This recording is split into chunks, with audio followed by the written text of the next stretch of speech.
If you want to factory reset your Xiaomi 15 Ultra, you have two main ways to do so.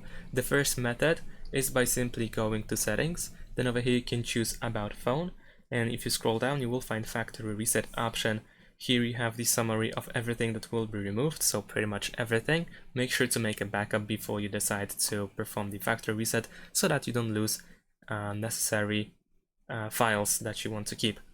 So press erase all data. Of course you will need to enter the screen lock password, and then you have the option to create the backup if you didn't do that yet, or you can just go and perform the factory reset.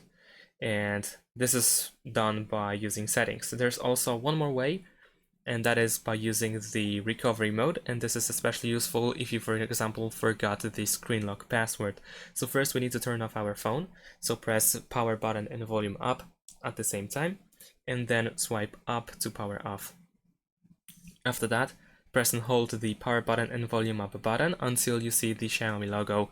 Once you see the Xiaomi logo, you want to hold the volume button only. So first, power button and volume up. Press and hold both of these buttons. And now just hold volume up. And there we go. Now over here we navigate by using volume buttons, so we want to choose wipe data and confirm the choice by pressing power button, and then over here we'll choose wipe all data and once again confirm with the power button. And this is also another way to perform the factory reset of Xiaomi 15 Ultra. So this is how we can erase all data. Thanks for watching, leave a like and subscribe to my channel, and see you in my next videos. Bye!